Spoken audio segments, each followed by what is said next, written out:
es cirujano en jefe de servicio de alta especialidad en ortopedia pediátrica en el Hospital Infantil Star Médica. Es profesor titular de alta especialidad en ortopedia infantil y actualmente está como cirujano en jefe de la clínica de osteogénesis imperfecta. Esa es la razón principal por la cual lo hemos invitado, porque Alfonso es de unas personas que probablemente tiene mayor experiencia en este tema. Es un tema bastante interesante, es un tema que probablemente los ortopedistas infantiles manejamos un poquito mejor, pero la verdad nos ha llamado la atención el mismo por la amplia gama de presentación que tiene esta patología, ¿no? Y es importante que el ortopedista, tanto el que está cursando la residencia, así como el general y el subespecialista, tengan conocimiento adecuado de la misma. Alfonso, te dejamos por favor para que nos platiques al respecto.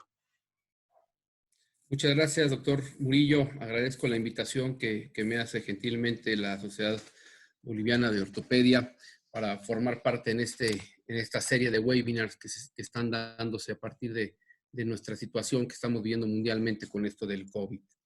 Y el enfoque que vamos a dar el día de hoy va a ser las actualidades en la parte de osteogénesis imperfecta. Antes que nada, un cordial saludo desde la Ciudad de México. Nosotros nos encontramos actualmente en el área de ortopedia pediátrica del grupo de Star Médica Infantil Privado, ahí es donde llevamos a cabo la clínica de alta especialidad en ortopedia infantil. Contemplando que esta enfermedad se considera y entra en el grupo de enfermedades raras, hay que hablar que definitivamente es muy baja la incidencia de estas enfermedades y que por ello es que se considera una enfermedad rara. Para esto, como todas las enfermedades, para el 6 de mayo, próximo mes, vamos a estar festejando el Día Internacional de la Osteogénesis Imperfecta. Este es un punto muy importante y quiero que quede claro desde un principio porque no se puede contemplar la osteogénesis imperfecta de una forma aislada. No podemos ver un paciente nada más desde el punto de vista de que sea un hueso que tiene fragilidad. A este paciente tenemos que darle un abordaje multidisciplinario, ¿sí? Va a ser visto por todas las personas dentro del área de la clínica. Lógicamente está coordinada directamente por el área ortopédica, pero pediatría, rehabilitación, endocrinología, nefrología, en algunas ocasiones también neumología o problemas cardíacos, en fin, ya veremos un poco más de ello. Y con un hincapié muy importante en la parte psicológica. ¿Qué es la osteogénesis imperfecta? Es un grupo de enfermedades de características hereditarias que generan una alteración a nivel de la colágena. Y esta alteración va a condicionar una fragilidad ósea. Eso era lo que se conocía como tal en la definición. Hoy en día sabemos que existe el síndrome de osteogénesis imperfecta. Y esto es debido a que hay tanta heterogeneidad en la enfermedad que tenemos que ver que algunos pacientes pueden tener algunas características y no cae por completo la osteogénesis imperfecta, sin embargo, sí tiene datos sindromáticos. Hay que tomar en cuenta muy en serio esta situación. ¿Y cómo hemos llegado a este punto? Porque hemos podido agarrar el genoma y descifrarlo y vemos alteraciones directamente de la colágena y alteraciones a nivel transcripcionales, ¿no? En plegamiento, en transportación y en la incorporación a la matriz ósea. Entonces, ha habido mucho avance desde que se veían que nada más se fracturaban los puros huesos. ¿Qué es lo que sucede? Todos nosotros tenemos cierta cantidad de tejido llamado colágena. Esa colágena va a tener dos tipos, colágena tipo 1, colágena tipo 2. La colágena tipo 1, que es la que está afectada de la osteogénesis imperfecta, a su vez tiene una conformación en una triple hélice. ¿Cómo se conforma? Bueno, está conformada como un tropocolágeno por medio de dos cadenas, una cadena alfa 1 dos cadenas alfa 1 y una cadena alfa 2. Todas estas cadenas se van a ir uniendo, como lo están viendo en esta hélix, pero normalmente existe una alteración en la unión de la glicina con la cisteína y esta es la que nos genera la debilidad y la fragilidad. Se sintetiza, como ustedes pueden darse cuenta, se unen, se hace la triple hélix, posteriormente se hace la exocitosis, se hace el recorte y se va ensamblando poco a poco hasta formar como tal la fibra de colágeno.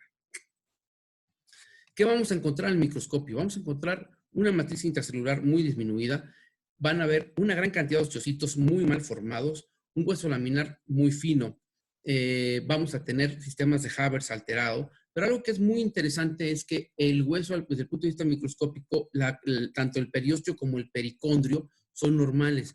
Y es por eso que estos pacientes pueden remodelar a pesar de su mala calidad de hueso. Si ustedes dan cuenta, del lado izquierdo tenemos la imagen del tejido óseo normal y del lado derecho tenemos la del paciente osteogénico. Y efectivamente no tenemos una conformación para nada regular. Aparte de esto, estos pacientes tienen alteraciones del metabolismo óseo. ¿Cuáles son? Tenemos una actividad osteoblástica aumentada o normal. Normalmente está aumentada porque intenta generar más hueso. Y la actividad osteoclástica es variable dependiendo de la edad del paciente. Pero al final tenemos una formación irregular de hueso, dando como resultado estas deformidades tan importantes y tan limitantes. Vamos a ver cuál es la historia de las clasificaciones. Pues bueno, el Lobstein en el siglo XIX hablaba sobre la forma más grave, que era el síndrome de Lobstein, y una forma no tan agresiva, que era la de Brolick. Ellos dos empezaron a manejar esta enfermedad, la enfermedad de Brolick y la enfermedad de Lobstein. Para 1979, Silenx diseña la que actualmente seguimos utilizando, la clasificación de Silenx y Danks, que lo va a dividir en 4 tipos. Esta es la que mundialmente llevamos a cabo. La de Shapiro la usamos poco, realmente. ¿Qué es lo que vamos a encontrar? Bueno, la va a dividir en 4 tipos. El primer tipo es el tipo que tiene osteogénesis imperfecta, que normalmente lleva una vida tranquila y presenta 1, 2 o 3 fracturas entre toda su vida y no hay mayor situación. Estos pacientes a veces pasan desapercibidos para los servicios de ortopedia. El tipo 2 no va a pasar desapercibido. El tipo 2 es el que tristemente se considera como letal. Estos pacientes normalmente mueren dentro del primer mes de vida. Por ahí decimos que si el paciente que pensábamos que es tipo 2 sobrevive, ya dejó de ser tipo 2 y realmente pasa a ser un tipo 3. El tipo 3 es el que normalmente vemos en los servicios de ortopedia, el que tiene múltiple deformidad, una talla baja, con muchas afectaciones. Y de ahí viene el tipo 4, que la realidad es que la presentación del tipo 4 es muy variable. ¿Por qué? Porque al final de todo seguimos estudiando todo esto y nos damos cuenta que del tipo 4 se desprendían hasta el 2014 el 5 al 9. Perdón. Pero no se había encontrado por completo el defecto genético. ¿Qué pasa para el 2018? Ya teníamos como tal 8 formas del tipo autosómico dominante y 13 formas autosómicas recesivas, lo que nos daban 21 nuevos tipos. ¿Y qué creen? Que ya tenemos uno que también se pudo detectar, que ya se encuentra con la forma ligada al cromosoma X. Entonces, se dan cuenta, es muy heterogéneo y todos ellos pueden llegar a presentar cierto grado de debilidad ósea y que conlleve como tal las fracturas. ¿Cuál es la incidencia mundial? Es esta. La tipo 1 de 2 a 4 pacientes por cada 1000 nacidos vivos, el tipo 2 de 1 a 4 y del tipo 3 y el tipo 4 es desconocido. En México, ¿cómo estábamos? En México estábamos llevando a cabo, más o menos tenemos 3 a 5 de tipo 1, 1 de tipo 2, aproximadamente de 1 a 2 del tipo 3 por cada 100,000 nacidos vivos y la incidencia del tipo 4 es desconocida. Y hago hincapié aquí porque pudimos llevar ya un mejor control porque nosotros sí tenemos una clínica y llevamos a cabo la detección de estos pacientes. Actualmente tenemos 57 pacientes, 35 del sexo masculino, 22 del femenino y una edad promedio de 5.7 años. Claro está, en nuestra clínica tenemos más pacientes del tipo 3 y posteriormente tenemos pacientes del tipo 4. ¿Qué es lo más común? Lo más común que vamos a encontrar es aquella mutación que va a afectar la glicina, como les mencionaba, y dentro de esta se va a identificar muy fácilmente de la 1 a la 4. Pero tenemos las otras partes, las que son recesivas, las que se contemplan del 7 al 11, que aproximadamente son menos del 5% de los casos que estamos viendo. Y todo esto, ¿qué va a pasar? Vamos a encontrar que tenemos alteraciones en el complejo 3-hidroxilasa, que es lo que está haciendo un mal ensamblaje de directamente de la unión con la colágena. ¿Qué encontramos clínicamente en nuestros pacientes? Y les puse en rojo los datos más característicos. Estos pacientes van a tener alteraciones morfológicas a nivel del cráneo y vamos a encontrar huesos wormianos en la región occipital normalmente, si lo vemos de esta forma. Vamos a poder encontrar también una facies característica, que es una cara triangular, le dicen una cara tipo de duende, y una cabeza grande, prominente, que hace una desproporción craneofacial en forma de casco espacial. Clínicamente, el niño puede tener también alteraciones, el niño o el adulto puede tener alteraciones en la dentinogénesis, puede haber afecciones. Esta dentinogénesis es variable. También cursan con sordera en algún momento dado, más pegado hacia la edad adulta. Las escleróticas azules es algo que normalmente todo el mundo busca porque dice osteogénesis imperfecta, escleróticas azules. Es muy variable. Hay pacientes que la tienen, hay pacientes que no la tienen. Hay pacientes que la tienen entre los primeros años de vida y posteriormente pierden ese color azul de los ojos, en la esclerótica. Entonces no hay que guiarnos mucho por ese lado. La piel, ¿cómo va a estar? Es una piel extremadamente laxa. Es muy delgada, es fácilmente distendible. Podemos encontrar también que esa misma hiperlaxitud se afecta directamente a nivel de los ligamentos. Son pacientes que pueden luxarse fácilmente, pueden presentar rupturas del tendón rotuliano, pie planos también. Por la misma hiperlaxitud, por el mismo problema de la colágena, tienen sus hernias inguinales. En columna vamos a encontrar escoliosis muy frecuente, vamos a encontrar fracturas por compresión, restricción importante de la caja torácica, lo que condiciona todavía una talla más baja, más comprometida la función pulmonar. Tienen una deformidad en los cuartos vertebrales. En fin, tenemos muchos problemas. Hay una cuestión que se llama impresión basilar, que es bastante crítica y grave, que afortunadamente se ve en pocos casos, principalmente en pacientes ya adultos. Los huesos largos, bueno, múltiples deformidades, fracturas en diferentes estadios, pseudoartrosis con alteraciones en reabsorción ósea, pero creo que es un punto muy importante. En nuestra clínica en ocasiones nos mandan llamar porque tenemos pacientes con probable síndrome de maltrato, porque uno de los diagnósticos diferenciales en un paciente que tiene ese tipo de afectaciones puede ser maltrato. Entonces, efectivamente hay pacientes que tienen osteogénesis y no fueron maltratados, y bueno, pero nos piden el apoyo en la clínica. Las caderas también se van a ver afectadas, producen coxas varas, coxas valgas, protrusiones acetabulares. Las extremidades superiores, luxaciones a nivel de las manos, fácilmente se pueden subluxar, pueden tener deformidades angulares en los antebrazos de forma muy importante. Lo más frecuente es que tengan luxación de la articulación radiocapitelar y eso tienen que tomarlo muy en cuenta, ¿no? ¿Qué vamos a encontrar en estos pacientes? Son pacientes desde el punto de vista metabólico muy aumentado su actividad, tienen intolerancia al calor, sudan de forma profusa, constantemente están taquicárdicos, están taquipnéicos y así se la viven, así son. ¿Cómo voy a hacer el diagnóstico de los pacientes con osteogénesis imperfecta? Este es algún punto muy importante. El diagnóstico no se hace nada más con una prueba de laboratorio, no se hace nada más con una radiografía. Tienes que hacer un diagnóstico completo, desde la historia clínica. Un paciente normalmente son de talla baja al nacimiento, peso y talla baja al nacimiento, pueden tener afectaciones clínicas desde el punto de vista de exploración física. Las fracturas con antecedentes banales son muy importantes. En ocasiones hacemos algún tipo de estudio genético, pero los paneles genéticos cortos no sirven para nada. Esos paneles que dicen para valoración de fragilidad ósea no sirven. Tienen que tomarle un stock completo. Si no, pasan desapercibidos. Radiográficamente, ¿cómo los vas a encontrar? ¿Cómo puede ser el diagnóstico? Bueno, vean estas fracturas, vean cómo tenemos fracturas con angulaciones tan importantes, las metáfisis características en algunos casos, sobre todo en la edad de adolescencia, que tienen las famosas burbujas, ¿sí? También les llaman palomitas de maíz, el popcorn, y la osteopenia tan generalizada, las corticales muy delgadas. Estos son muy característicos de esos huesitos. Laboratorialmente le tenemos que pedir todo, pero nosotros nos enfocamos mucho en calcio, fósforo, fosfatasa alcalina y los niveles de vitamina D activos. Nos hemos dado cuenta que muchos pacientes que tienen osteogénesis imperfecta además tienen datos de raquitismo y es por eso que es muy importante poder diagnosticarlos, porque tú puedes estarle dando un manejo para osteogénesis y tristemente no va a mejorar.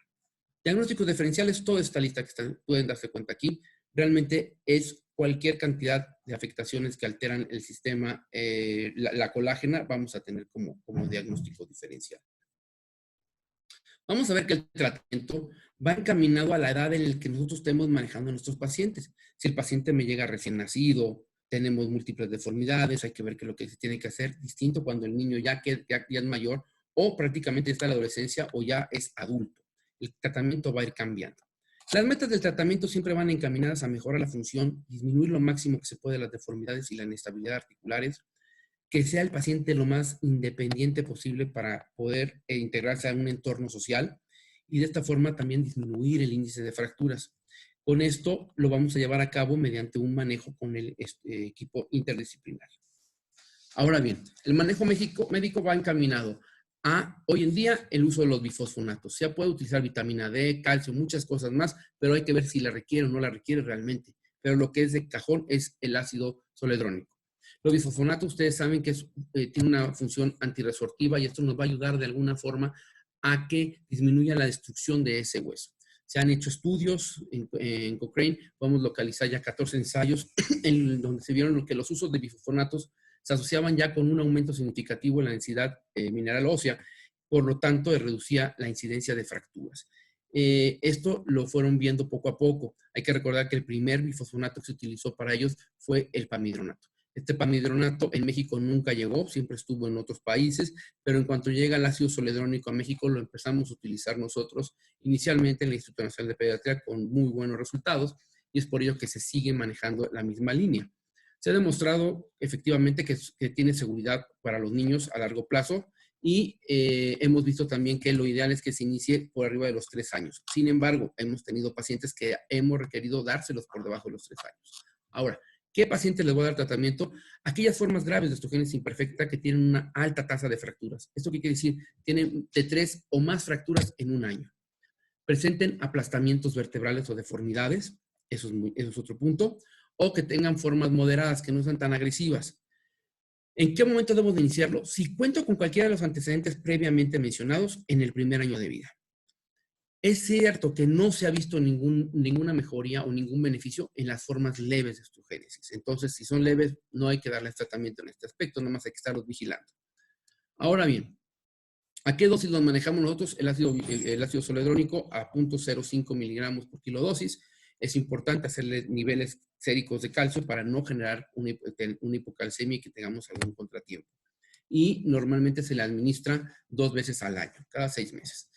Hago hincapié en que si nosotros vamos a tener que en algún momento darle tratamiento porque tuvo alguna osteotomía o algo así, no hay que hacer osteotomías 4 meses en ese lapso de 4 meses que ustedes le administraron el medicamento porque seguramente vamos a tener un cierto retraso en su conformación ósea. No pegan. Otra cosa, es muy frecuente que les pidan una densitometría para ver cómo se encuentran y les llega con una densitometría, pero el software está adaptado para T.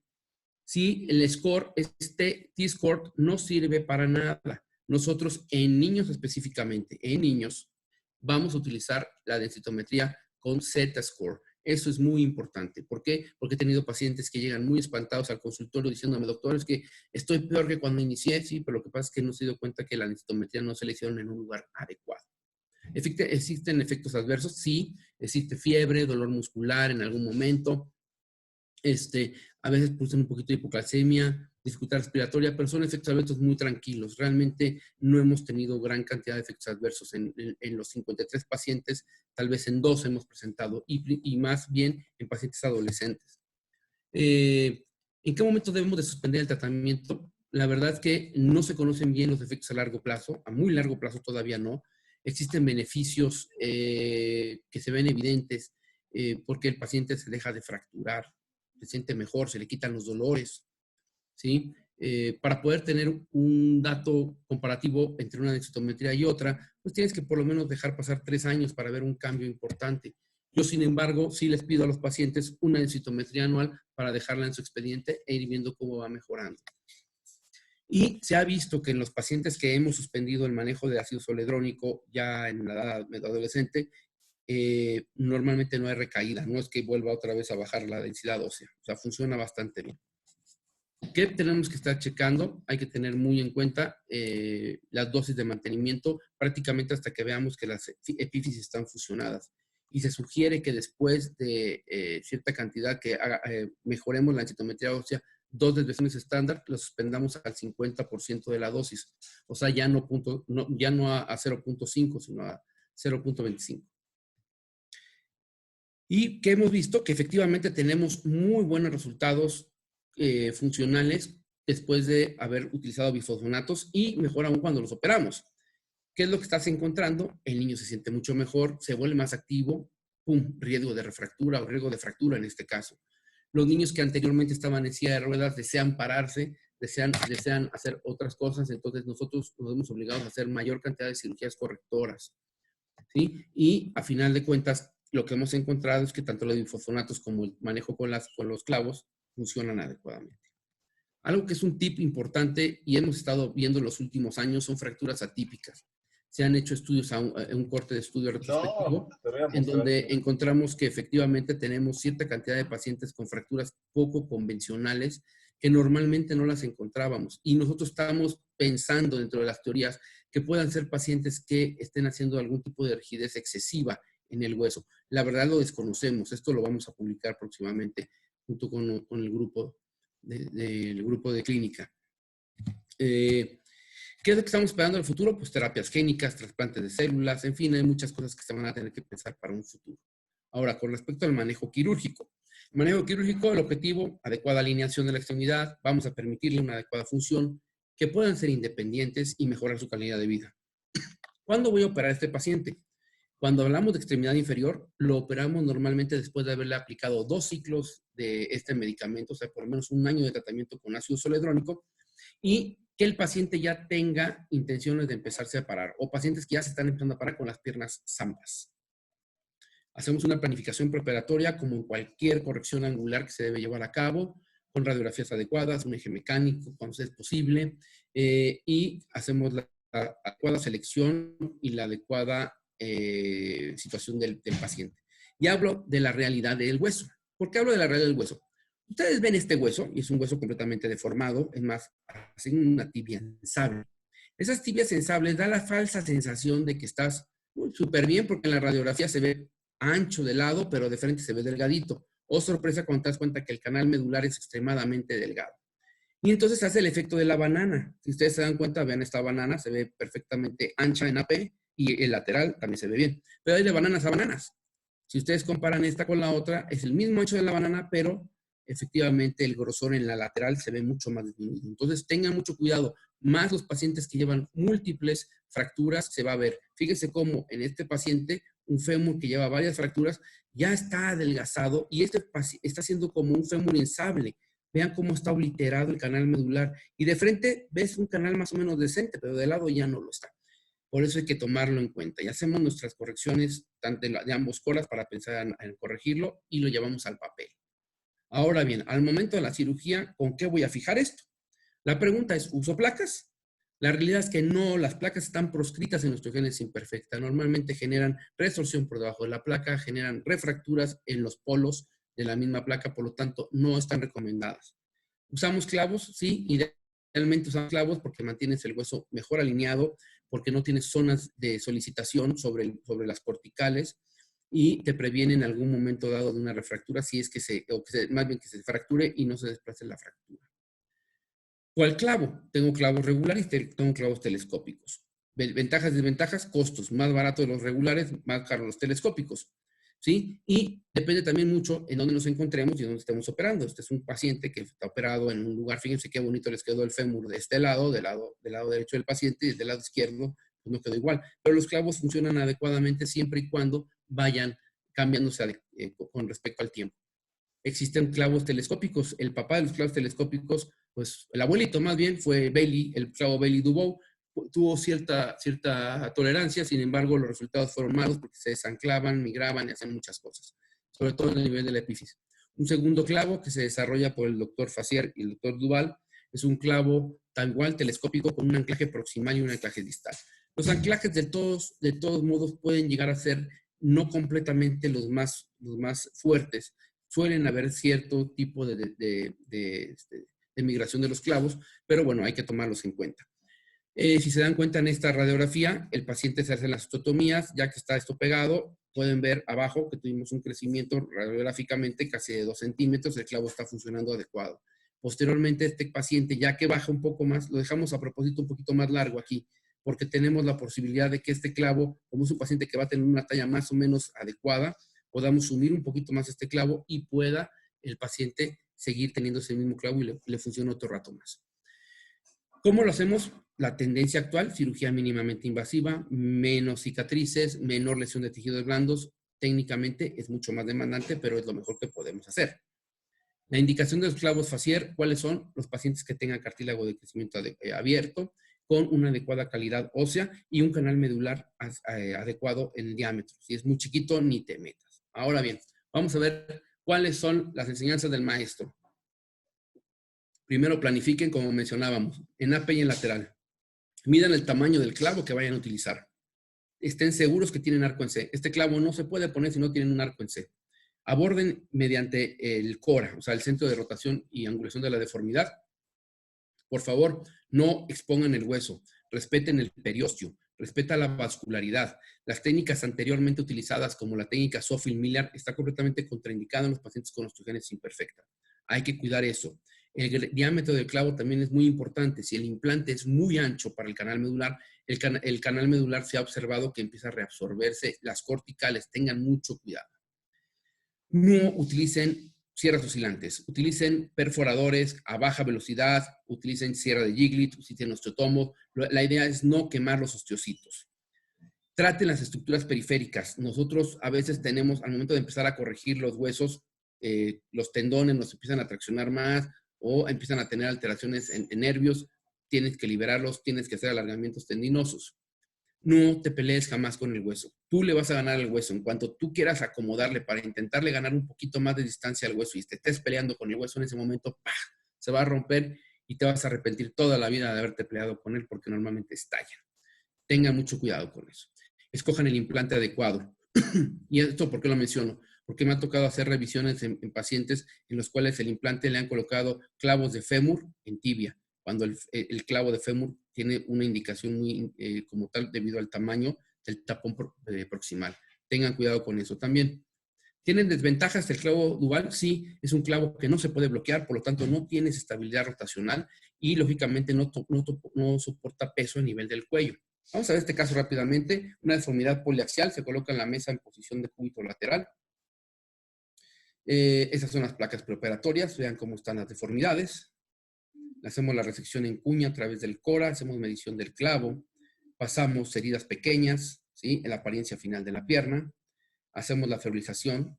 Es importante que se tiene que febrizar estos pacientes. Estas son las radiografías postoperatorias inmediatas. Vamos viendo cómo va el paciente remodelando el hueso, y eso es algo muy importante. Alguien me decía, doctor Mesa, es que los pacientes con osteogénesis imperfecta no remodelan. No, sí remodelan, lo que pasa es que nunca le hemos dado chance a que llegue el tiempo adecuado sin que se vuelva a fracturar para poder remodelar. Miren nada más cómo va cambiando, cómo cambia por completo ya la apariencia del hueso. Tristemente acá se nos desancla en la parte proximal. Aquí pueden ver también que se vuelve a alinear. Tarda un poco más en pegar consolidar las áreas, pero el paciente está excelentemente bien. Él está empezando a caminar. Sí, este es el primer paciente que yo operé en el Instituto Nacional de Pediatría. Actualmente lo seguimos viendo. Y el gusto que me da fue porque en algún momento alguien me dijo, es que los pacientes osteogénicos no van a caminar mesa, no les inviertas ni tiempo ni mucho que hacerles porque no hay nada que hacer. Pues tristemente la gente pensaba de esa forma, pero si tú quieres hacer y obtener resultados distintos, tienes que hacer técnicas distintas para tener esos resultados. Y esa es la ventaja, ¿no? Este paciente no había caminado y empieza a caminar prácticamente a los 7 años de edad. Entonces, no es como los pacientes de PCI. Hay pacientes que pueden tener cierto tono muscular y vamos a poder alinearlos. Posteriormente se alinean todos los demás huesos y le damos mejor posibilidad de que este paciente continúe y siga adelante. Hay tratamiento ortésico, sí. Usamos ortesis en esos pacientes cuando idealmente evitamos que la tibia tiene posibilidad de que se pueda refracturar o la calidad sea muy mala. Permite ponerles una OTP y con doble ensamble, ideal para carga axial. Utilicen siempre ortesis articuladas, no utilicen ortesis rígidas porque necesitamos mover esas articulaciones. En la rehabilitación, rápidamente, personal calificado, idealmente. Si no, vamos a tener que calificar a alguien para que se empiece a ver pacientes con osteogénesis y vaya tomando experiencia.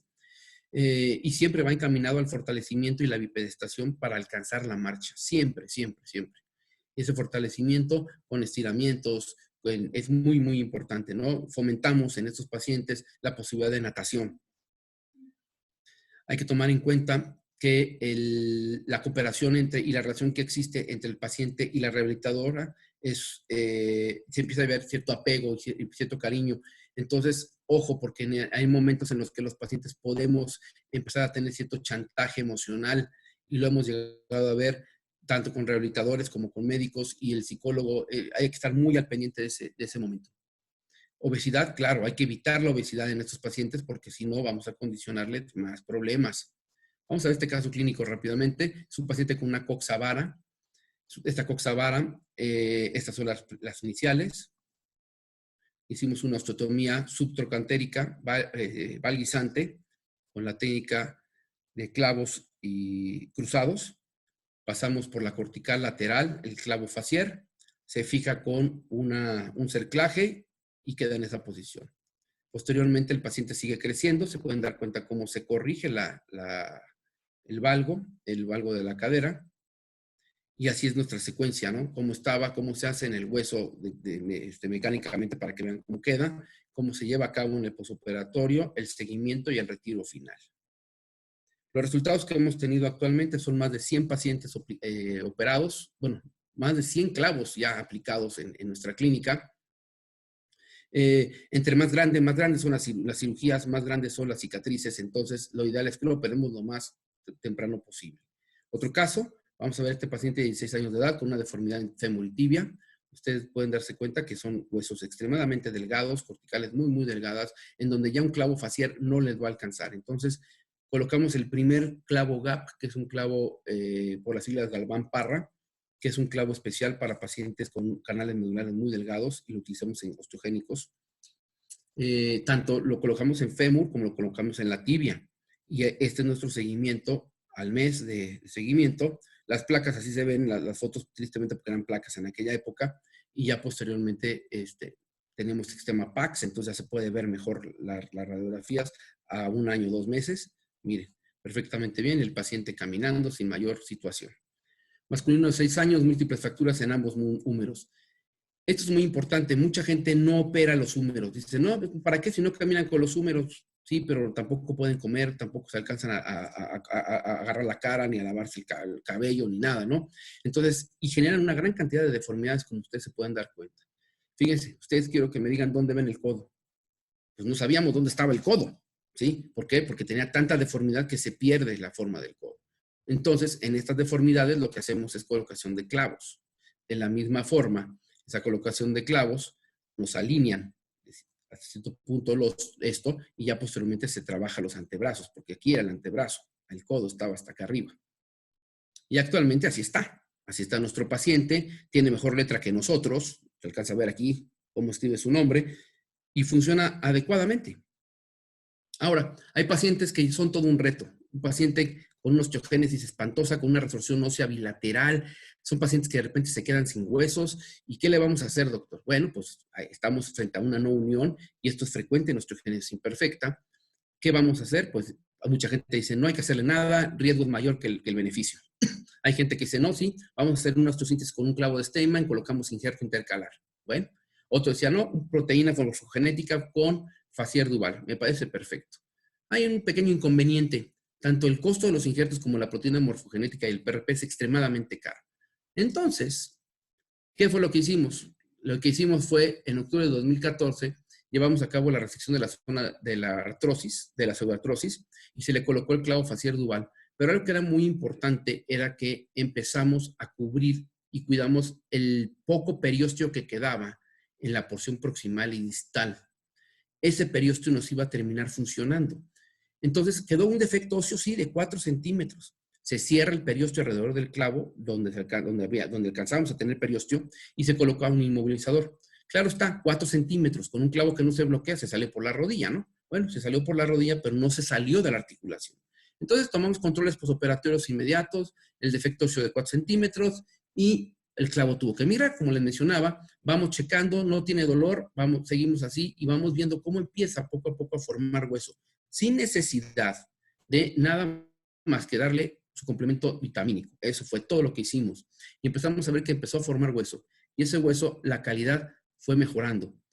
Posteriormente vemos que el callo óseo se empieza a observar, y En ese periodo también estábamos ya trabajando las tibias y observamos para 18 meses de evolución que ya teníamos una adecuada consolidación. Entonces, ¿qué tan cierto es que la osteogénesis imperfecta es tan imperfecta? Realmente es nada más poder darle la guía al hueso para que pueda conformarse y llegar hasta el punto que tiene que llegar. Al final, como pueden darse cuenta, cómo ha consolidado ya el hueso por completo. Sí hay que hacerle algún cambio porque la parte distal se hizo un movimiento, pero bueno, no hay molestia a nivel de distal en rodilla y en algún momento se tendrá que cambiar, pero no hay molestia que aquí tenemos a la niña en su rehabilitación en un CRIT, en un centro de rehabilitación infantil que tenemos acá de Teletón.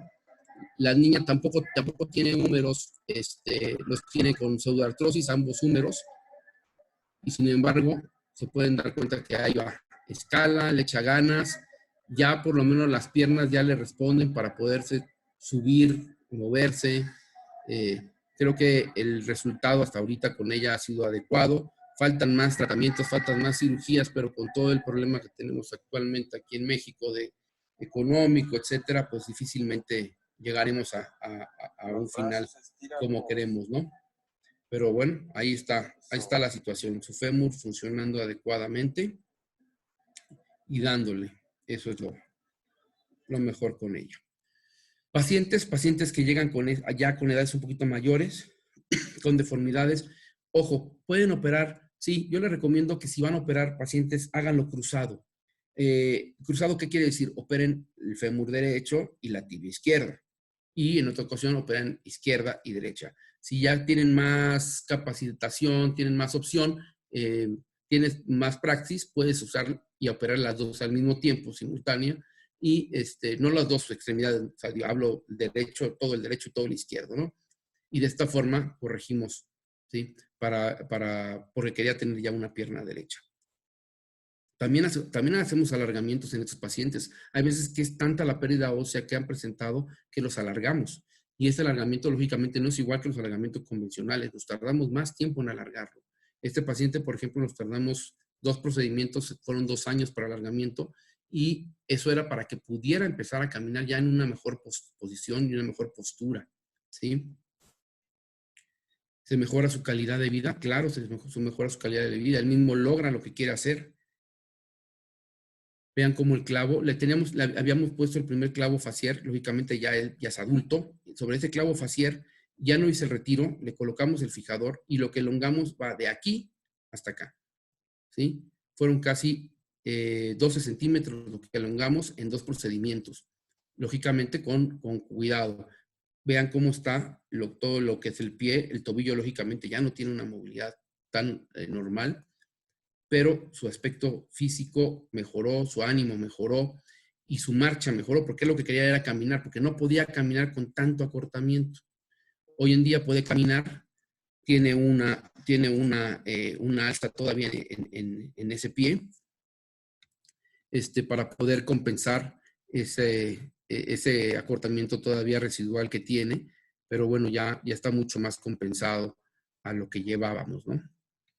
Esto les aumenta mucho el estado de ánimo, les mejora mucho su autoestima, ya llegó con novia, ya llegó bien contento, ¿sí? Entonces todo esto es muy importante, ¿no? No solamente es el hueso, no solamente es alinear, no solamente es verlos que ya están creciendo, sino que puedan ellos desarrollarse, independizarse y ser seres de bien, ¿no?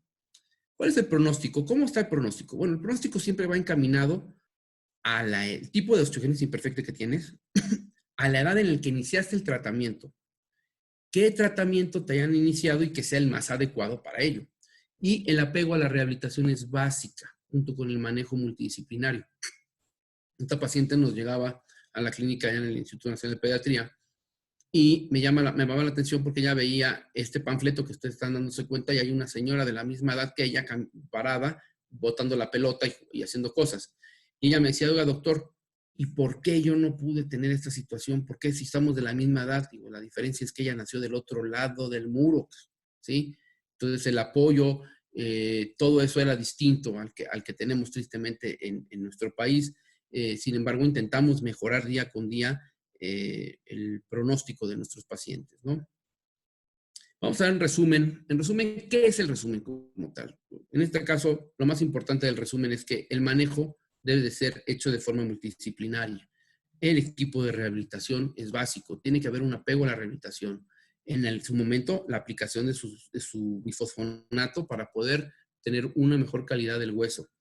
Asimismo, tener unos clavos adecuados, una buena alineación de sus extremidades, uso de ortesis, etcétera, apoyo psicológico que es básico también con ellos, tener una buena relación médico-paciente y lo más importante es que si ustedes tienen un grupo familiar adecuado, van a tener buenos resultados. Si la familia no apoya, ni siquiera es candidato el paciente a hacer algún tipo de tratamiento quirúrgico. Pueden darle tratamiento médico, colocarle ortesis, férulas, etcétera, pero más allá no creo que lleguen porque el apoyo familiar es básico.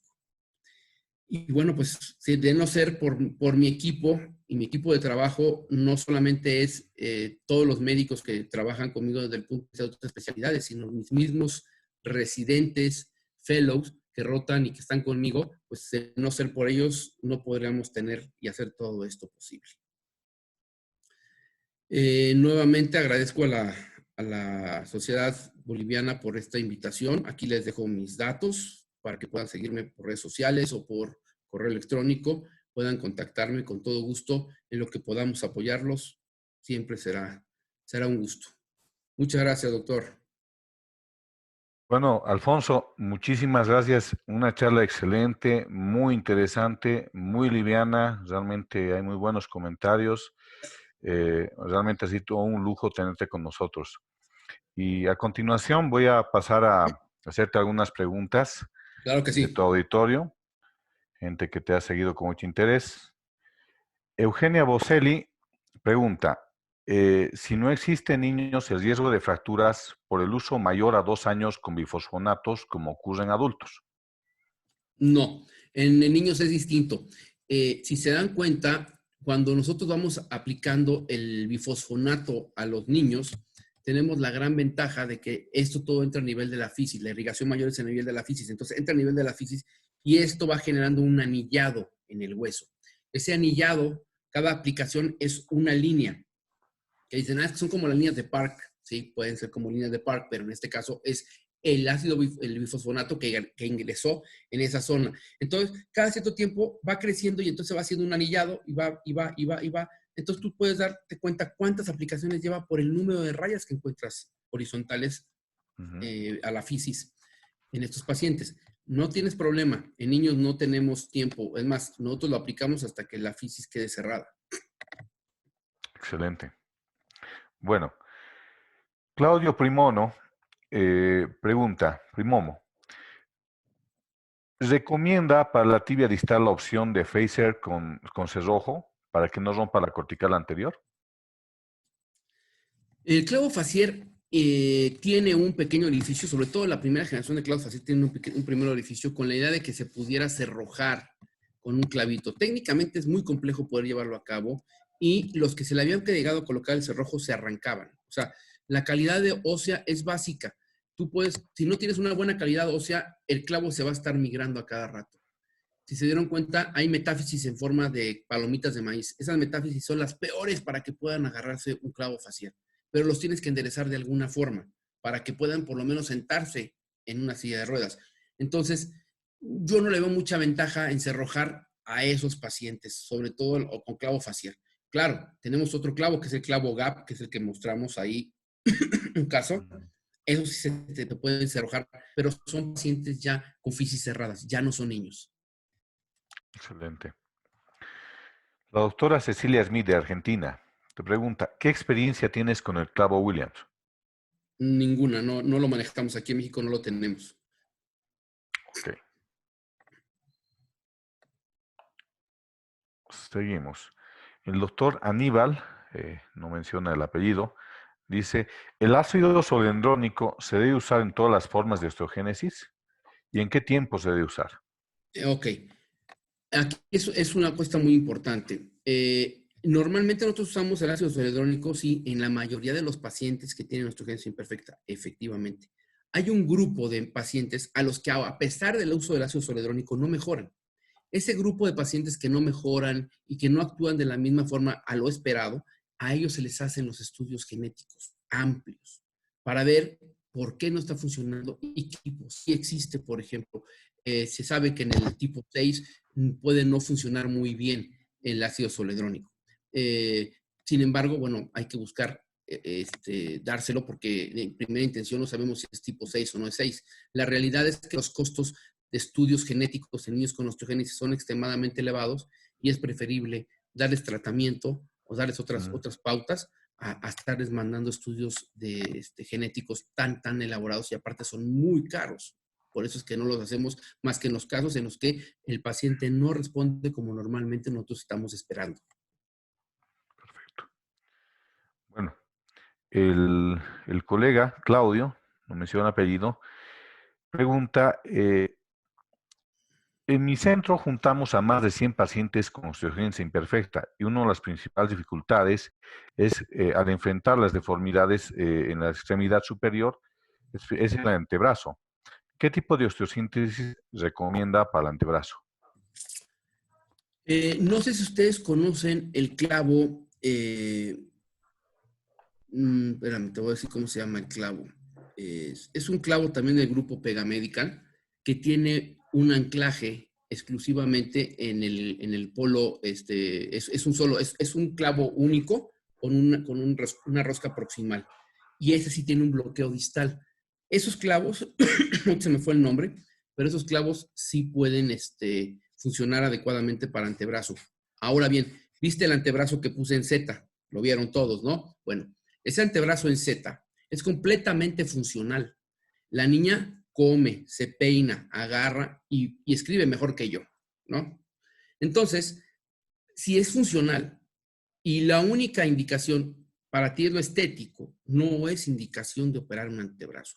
Los antebrazos son los que más difícilmente responden a estos manejos. Mi recomendación es, si el paciente se acaba de fracturar, trátalo, enclávalo inmediatamente para que no se enchueque. Pero si ya el paciente tiene el brazo como en Z, como lo viste ahorita con uno de mis pacientes, no tiene mucho caso hacerle nada, porque realmente vamos a condicionar más problemas. Ahora bien, tenemos pacientes que se paran con muletas canadienses o se paran con algún tipo de andadera. En esos pacientes, si se están parando y están agarrando y están haciendo cosas, entonces sí tienes que dejarle los antebrazos lo más funcionales posible. En ellos sí. Complementando esta pregunta, ¿qué alternativa nos puedes ofrecer en caso de que no tengamos los clavos que mencionaste? Realmente pones clavos Steinman. Ponen los clavos Sí. Steinman y únicamente con la tensión de dejarlos hacia adentro. No pongan clavos TENS. Los clavos TENS o clavos endomelulares flexibles de titanio están contraindicados en osteogénesis imperfecta. Estos clavos, acuérdense que funcionan en base a un pretensado. Ese pretensado, ustedes los colocan, ponen el clavo y hacen 3 puntos. ¿Qué es lo que ha encontrado con los pacientes que han operado de esta forma? Los pacientes que se han operado así se han llegado a fracturar porque el punto o el punto principal en el clavo distal se protruye a través del hueso. Entonces se le salen los clavos Steinman a nivel distal. Digamos, tú los pones proximales, salen proximales. Entonces hay que tener mucho cuidado. No está indicado el clavo TENS para esto. Es mejor ponerle unos clavos Steinman o un clavo Roche, como viste por ahí, uno de los pacientes tiene un clavo sólido, ¿no? Ya. El doctor Humberto Ceballos pregunta, eh, cuando tú realizas el tratamiento con los clavos, ¿no dañas la fisis? ¿Cómo tratas o cómo previenes esto? Estos pacientes tienen cierta alteración a nivel fisiario. Estos pacientes no van a ser fisis normales jamás, ¿sí? Y el crecimiento se va a ver como tal alterado porque ya de por sí lo tienen afectado. Ahora bien, ¿qué es lo que pasa? Hacemos una incisión o una entrada en un solo foco de la fisis y es completamente central. Lo que hemos visto es que el paciente sigue creciendo y no se cierra la fisis. O sea, hasta ahorita no tengo ninguna deformidad angular por un cierre fisiario, por ejemplo, de tibia o por un cierre fisiario de fémur. Hasta ahorita no hemos visto nada de eso.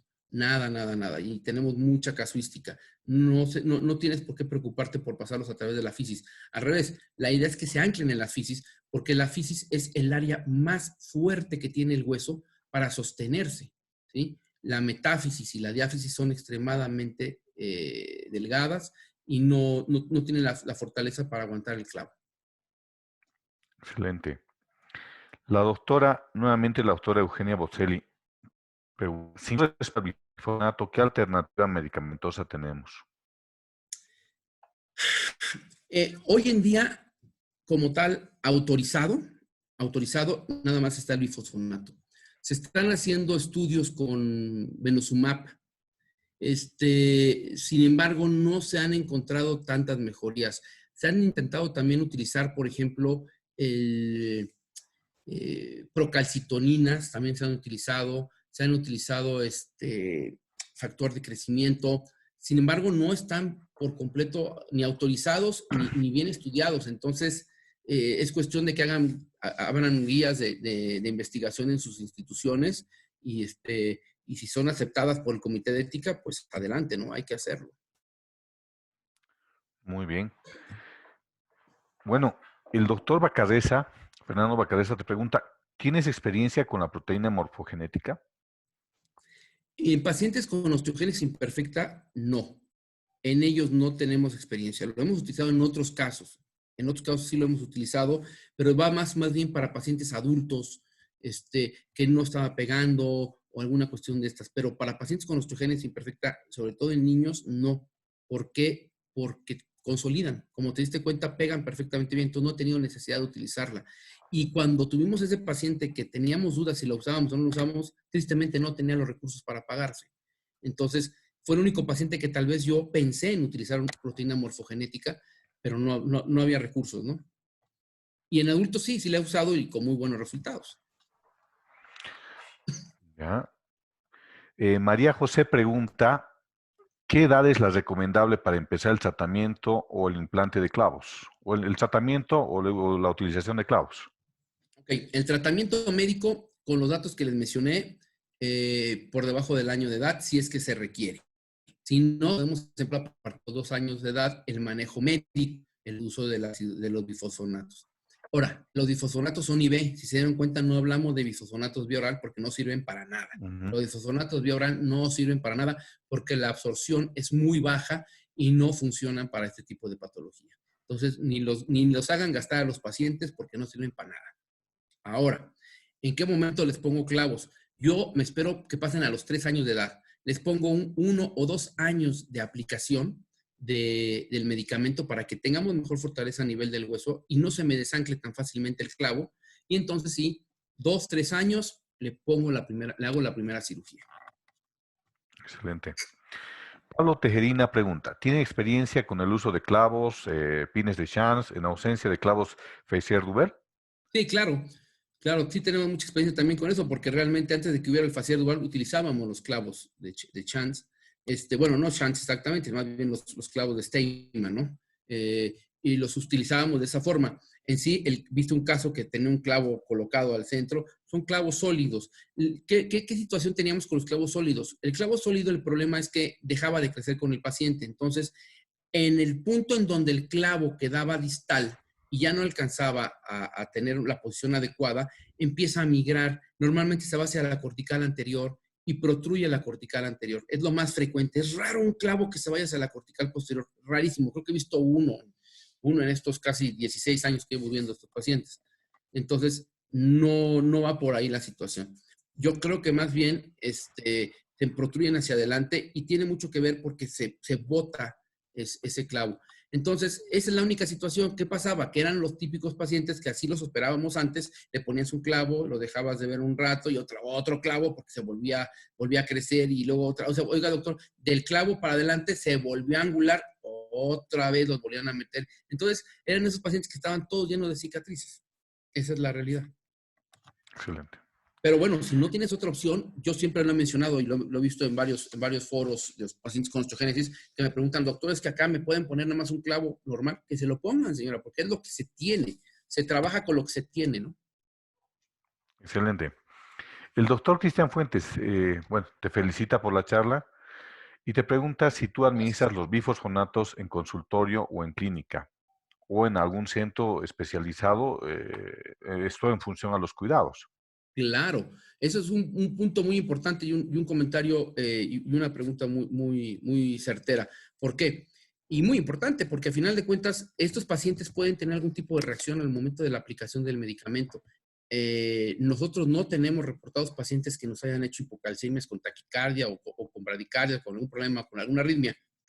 Sin embargo, sé de algunos centros, por compañeros que trabajan ahí, que también se dedican a la osteogénesis, que les han tenido que dar situaciones críticas.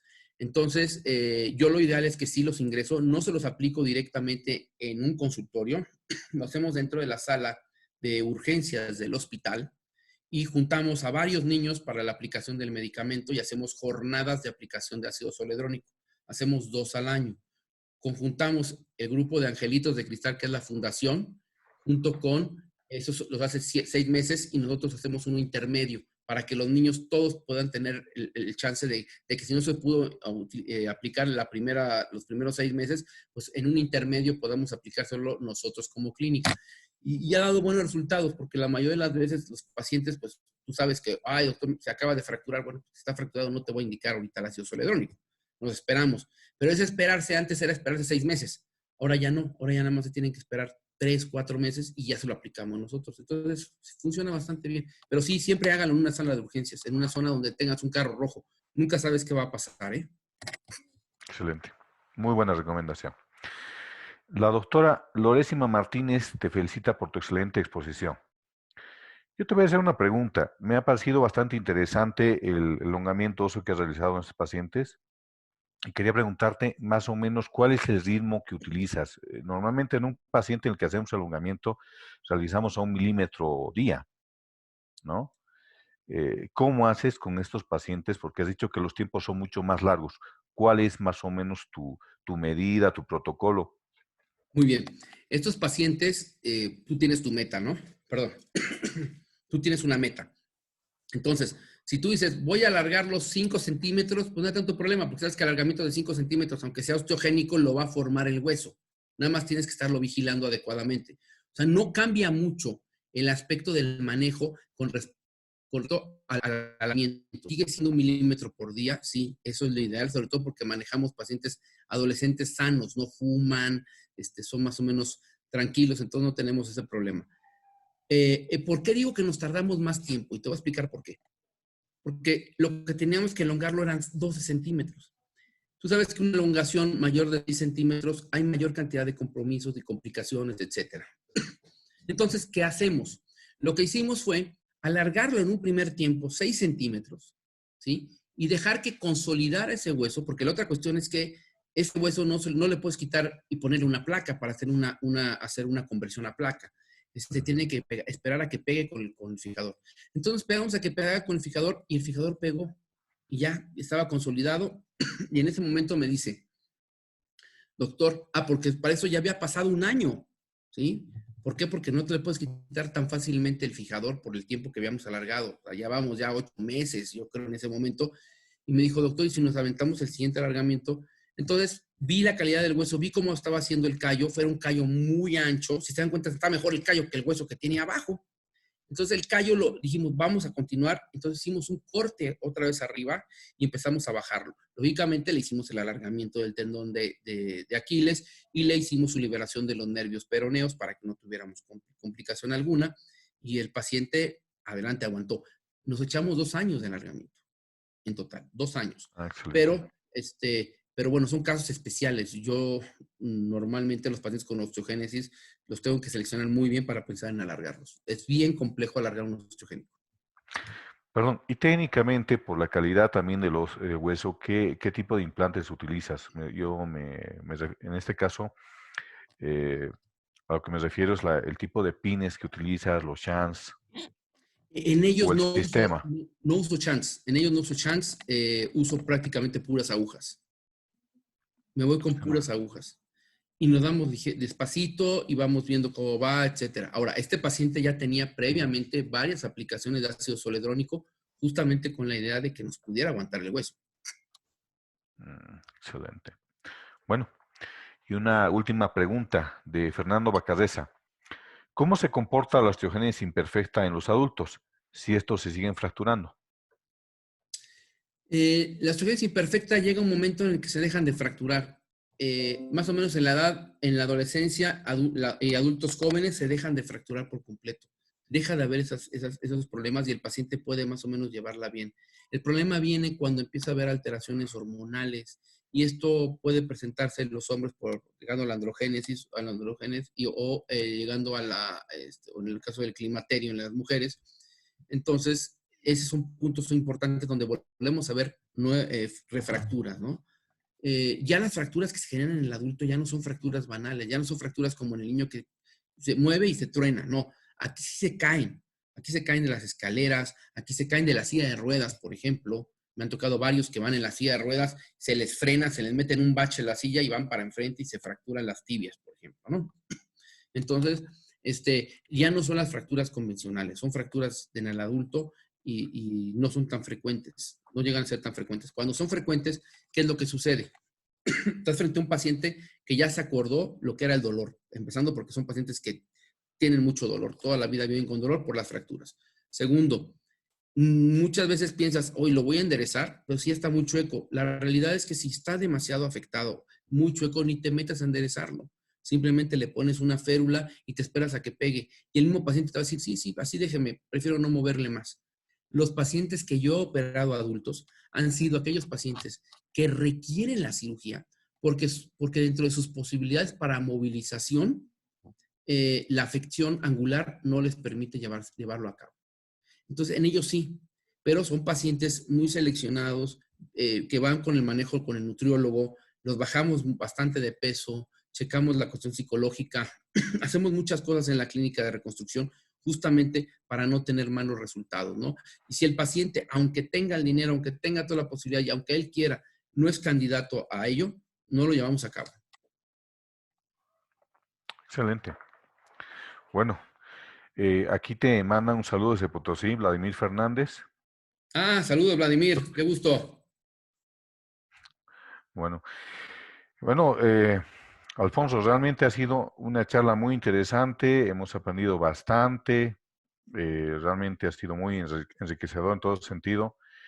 A nombre de la Sociedad Boliviana de Ortopedia y Traumatología, Filial La Paz, te agradecemos por tu tiempo, por tu predisposición y bueno, realmente vamos a querer tenerte nuevamente con nosotros en una siguiente oportunidad, Alfonso. Desde Bolivia, un gran abrazo para ti, un gran abrazo fraterno para todos los hermanos mexicanos y pues esperemos que Dios nos siga acompañando en estos tiempos tan difíciles. Que así sea, agradezco nuevamente la invitación y será un gusto estar nuevamente con ustedes. Claro que sí.